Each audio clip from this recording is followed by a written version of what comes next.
ಸಂವಿಧಾನ ಸನ್ಮಾನ ಅಂತ ಒಂದು ಕಾರ್ಯಕ್ರಮನ ಹಮ್ಮಿಕೊಂಡಿದ್ವಿ.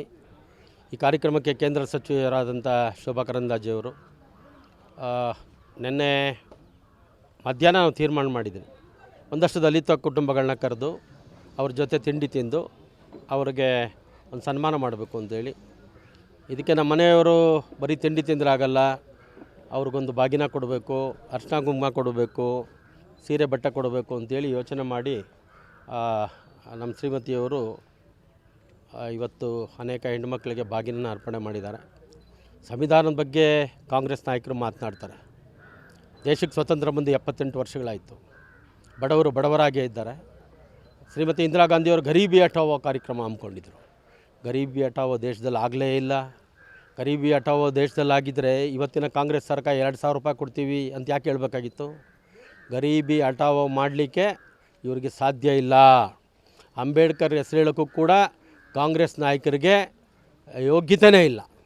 ಕಾರಣ ಇಷ್ಟೇ, ಅಂಬೇಡ್ಕರ್ ಅವರು ಸತ್ತಾಗ ವಿಧಾನಸಭೆಯಲ್ಲಿ ಮಾಜಿ ಸ್ಪೀಕರ್ ಆದಂಥ ರಮೇಶ್ ಕುಮಾರ್ ಬಿಚ್ಚಿ ಹೇಳಿದರು. ಅವರು ಸತ್ತಾಗ ಅವರ ದೇಹನ ಅವರ ಹುಟ್ಟೂರಿಗೆ ಸಾಗಿಸ್ಲಿಕ್ಕೆ ಸರ್ಕಾರ ಪ್ರಯತ್ನ ಪಡಲಿಲ್ಲ, ಹಣ ಕೊಡಲಿಲ್ಲ, ಸರ್ಕಾರದ ವತಿಯಿಂದ ಸಂಸ್ಕಾರ ಮಾಡಲಿಲ್ಲ ಅಂಥೇಳಿ ಮನನೊಂದು ಹೇಳಿದರು ರಮೇಶ್ ಕುಮಾರ್ ಅವರು. ಅಂತ ಒಂದಲ್ಲ ಅನೇಕ ಘಟನೆಗಳು. ದೇಶದಾದ್ಯಂತ ಸಂವಿಧಾನ ಸನ್ಮಾನ ದಿನವನ್ನು ಭಾರತೀಯ ಜನತಾ ಪಾರ್ಟಿ ಆಚರಣೆ ಮಾಡ್ತಾ ಇದೆ. ಸಂವಿಧಾನ ರಚನೆ ಮಾಡಿರುವಂಥ ಡಾಕ್ಟರ್ BR ಅಂಬೇಡ್ಕರ್ ಅವರಿಗೆ ಗೌರವ ಕೊಟ್ಟಿದ್ದರೆ ಅದು ಭಾರತೀಯ ಜನತಾ ಪಾರ್ಟಿಯ ನೇತೃತ್ವದ ಸರ್ಕಾರ ಸನ್ಮಾನ್ಯ ನರೇಂದ್ರ ಮೋದಿಯವರ ನೇತೃತ್ವದಲ್ಲಿ ಕೊಡಲಾಯಿತು. ಅಂಬೇಡ್ಕರ್ ಅವರು ಹುಟ್ಟಿದ ಜಾಗ, ಅವರು ನಿರ್ಮಾಣ ಆದಂಥ ಜಾಗ, ಅವರು ಅಧ್ಯಯನ ಮಾಡಿದಂಥ ಜಾಗ, ಸಂವಿಧಾನ ರಚನೆ ಮಾಡಿದಂಥ ಎಲ್ಲ ಸ್ಥಳಗಳನ್ನು ಕೂಡ ನರೇಂದ್ರ ಮೋದಿಯವರು ತೀರ್ಥ ಸ್ಥಳವನ್ನಾಗಿ ರೂಪಿಸಿದ್ದಾರೆ. ಅಲ್ಲಿಗೆ ಹಣವನ್ನು ಕೊಟ್ಟು ಅಭಿವೃದ್ಧಿ ಮಾಡಿ ಅಲ್ಲಿ ನಮ್ಮ ದೇಶದ ಜನ ಹೋಗುವ ರೀತಿಯಲ್ಲಿ ಮಾಡಿದ್ದಾರೆ. ಸಂವಿಧಾನದ ಬಗ್ಗೆ ಚರ್ಚೆ ನಡೆದಿದೆ ಪಾರ್ಲಿಮೆಂಟಲ್ಲಿ.